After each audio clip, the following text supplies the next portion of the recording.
Well, good morning from the Hill. This is the Hill Homestead. It's Thursday, I believe the 14th, and pretty soggy outside. Had kind of a little drizzle all night and continuing this morning, and they say it's going to be that way for a couple of days. I assume it has something to do with that tornado. I mean, we have tornadoes. Something to do with that hurricane bearing down on part of the nation. So, got a little bit of a break off of outside activities. As I told you before, my good friend Wiley of working with Wiley is helping me frame up and build up a add-on to my house. So not in this kind of weather, however. And it's got me locked out of my happy place down in the backyard. So as you can probably tell, I'm trying to do this from my shop again. So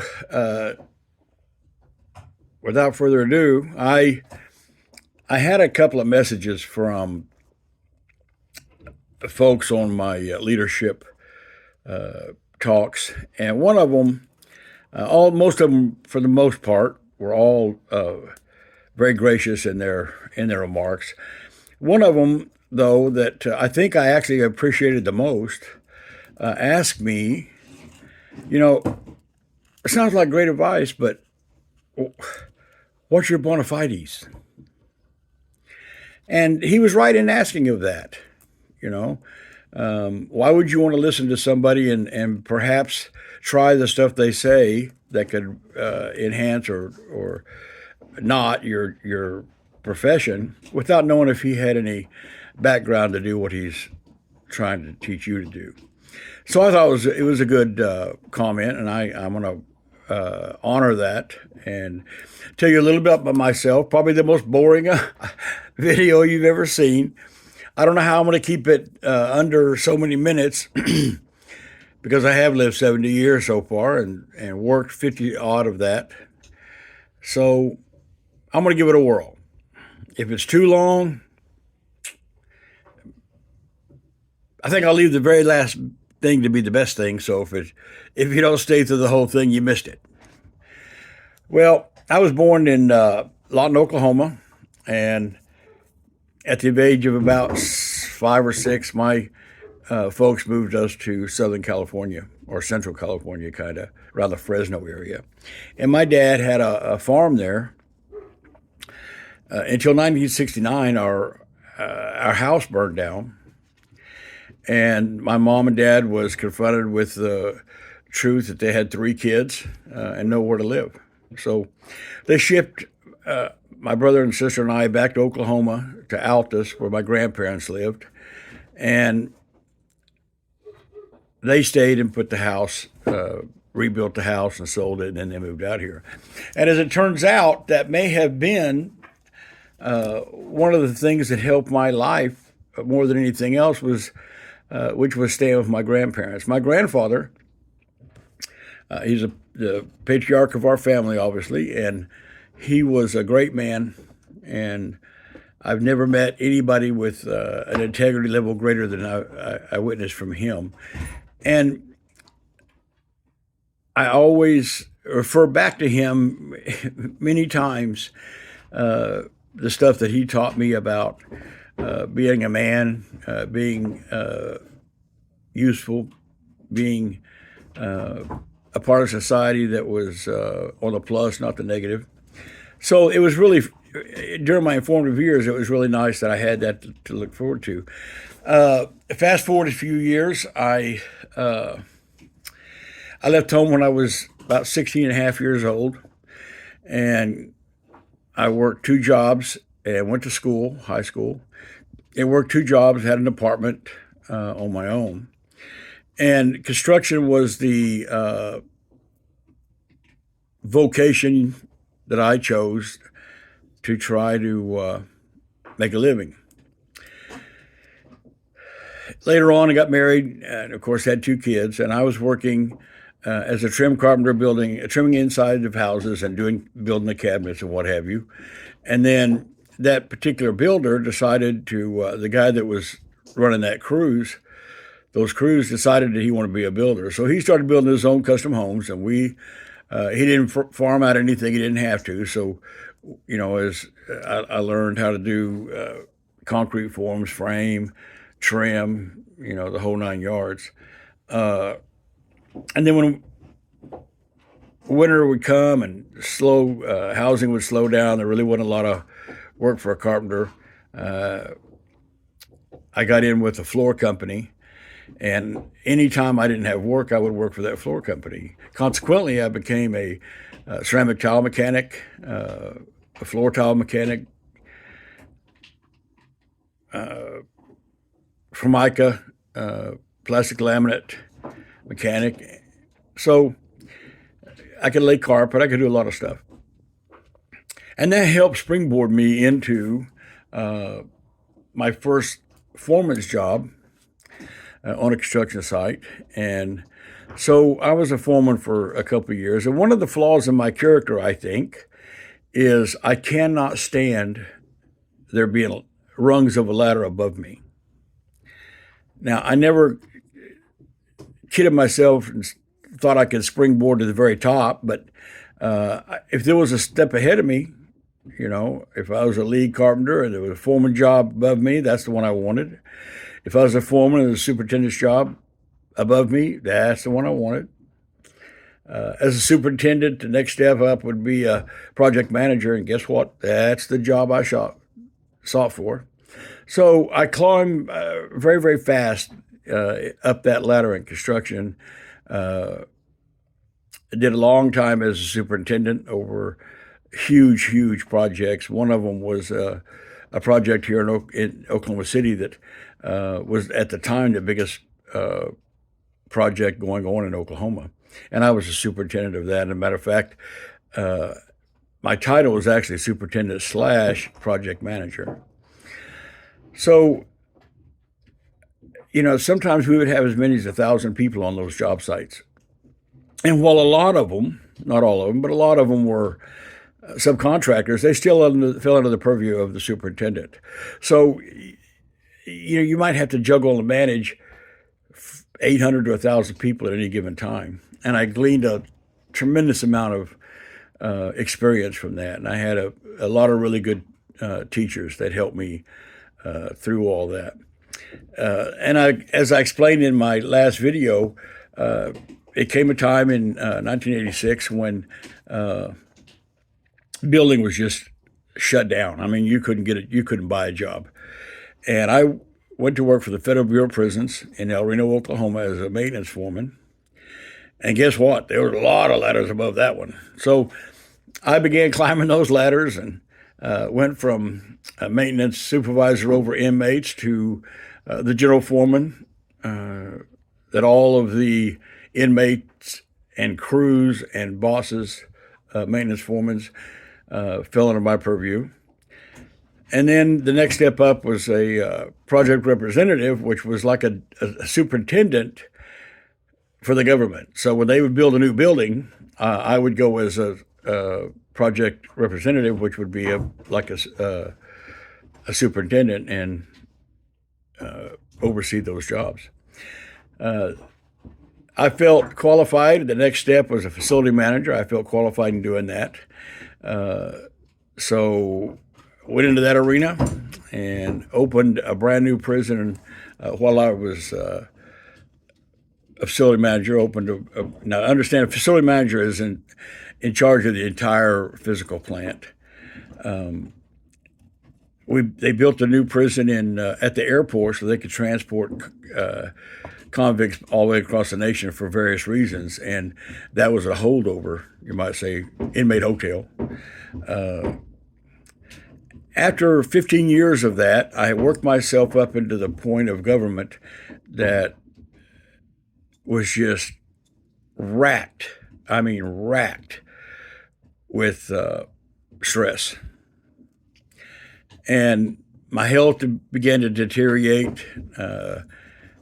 My willingness to go the extra mile began to lessen, which I couldn't tolerate.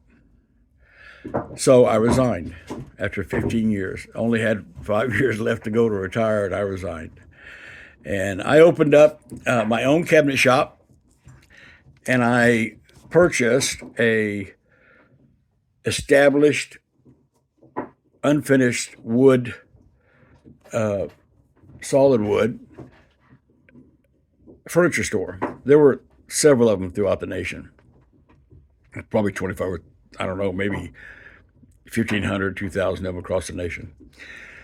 Well, it wasn't a chain, none of them were. It was still part of that association. And I did that up until 2008. And anybody that remembers 2008, the small businesses just took a real hit, and of which one I was one of. So I ended up having to liquidate and get out of that and start all over again. Had to rebrand myself, had to reinvent myself. And I took a momentary job at a company called Rescare. And this company was nationwide, the biggest in the country. And they offered support to adults with developmental disabilities. And I was exhausted after losing my businesses. I was not in a good place mentally. And the last thing I wanted to do was have responsibility again. So I took a job with that company. They had about 6, 8, 10 houses, and then, I don't know, 150,000 square foot office complex. And I took a job as their maintenance supervisor, and absolutely felt blessed that I was able to take a job that would let me sit back and recuperate my mind, get my mind right again. I started out, like I said, as a maintenance supervisor. So I would take care of the upkeep on these houses and do all the remodeling to the main physical plant and the houses as well. But one thing I found was I thought construction all my years, that was my niche. Come to find out, the folks that we serviced became an inspiration to me. They became my calling. And I say that with all honesty and heartfelt sincerity that that's probably what I should have been doing all my life. And, you know, the company had 4 group homes where there would be several staying together, and I would have to work around that setting all the time. And I get to know they had, I don't know, probably 300 clients that they were servicing. And I got to know each and every one of them. And they rebuilt me. And I mean that from the bottom of their heart. They rebuilt me. It softened my spirit. It softened my soul. And it taught me that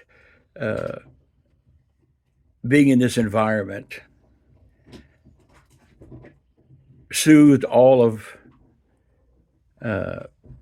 my mind issues from losing a business, and solidified in my mind that this is what I want to do going forward. Now, as you can imagine, a lot of steps above me. They had a vocational department where they taught these adults to do menial tasks, and they got paid on a piece rate basis, which broke my heart.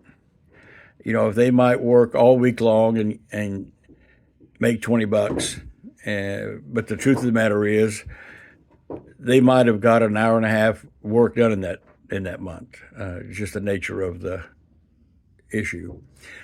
And then, so I took that over, and I created a deal called the PIN program, and where you order all of the parts to some really fine ink pens, and you use a lathe to turn different mediums that would make that pen all go together. In other words, where you would see black plastic with the logo on an ink pen, you could customize. We could make whatever we wanted to, and there was a plethora of mediums to use out there to do this. And I started that program to teach the clients how to work a tool, basically. As it was, the state paid so much a day for this company to watch after these folks. And if you offered one of them a job, the rate you received, the daily rate you received from that guy or girl, was entirely different, much higher.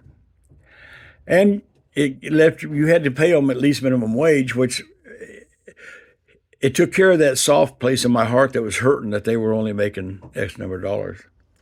And before it was all said and done, that pen shop had 5 clients in there turning pens 6 hours a day.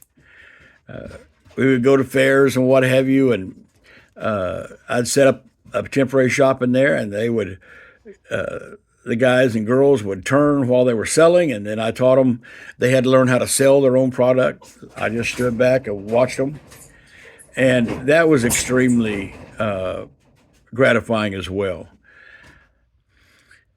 They approached me that they had their residential director had fallen ill with cancer and was going to have to resign, and they were going to leave them in a real bad spot, and asked me if I would move over to from the vocational director to the residential director, which I did. Both as a vocational director, I probably had 20 staff under me, no more than that, probably 30 staff under me. As a residential director, we had about 400 staff, and all of them would answer basically to me. And, I had to sharpen my leadership skills that I had been brought up in with paramilitary operations such as the Bureau of Prisons or a construction company, which the only rule is get busy or go home. And I had to learn to lessen the veracity that I worked in managing these folks. So, worked along there a couple of years like that, was doing really well. All of the houses were, there was about 35 houses. All of them were prospering. All of them were doing really good. Our annual inspections by the state always came up glowing. So about that time, the company offered me an executive director's position to start a new, entirely new department with them, which would be employment for these adults. And what it entailed would go out into the community and talk to business owners and try to get these folks a job so they could sustain themselves and be productive, which is all any of them wanted to do anyway. So I took that, and I took that executive director position and loved every minute of it. We put so many of our clients to work. So many of them were able to go do a job just like you and I do. I found that it brightened their lives to the point because one thing they did not feel was normal, and this helped them feel normal. So that was a really good job for me. Had a lot of employees, but the headaches that go with it, but that's okay. And during all of this, I was doing some motivational speaking for our company. And then when I was with the prison system, I did motivational speaking for our institution and some sister institutions. So, but that puts it, if you've been paying attention and doing the math, that puts it a little over 30 years in a leadership position. In 2016, I had what they called a mini stroke, and so I I was forced to retire.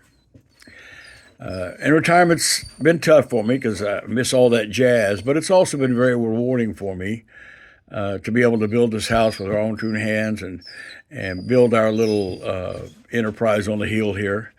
And, although I'm by myself all day long because my wife works, I find ways to keep myself busy.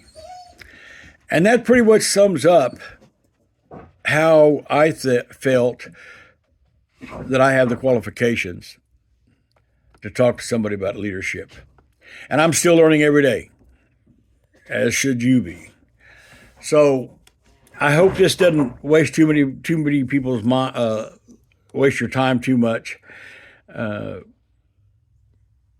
I'll try to get back onto another video Tuesday, back into leadership, or who knows, I might talk about Granny's toes. You never know. Thank you for joining us. Send me a comment. I love them. I'm so humbled to get them. Hit that like button or dislike. I'll deal with either one of them respectfully. And just thank you for tuning in. And you have a great day. Great day. From the hill. Goodbye.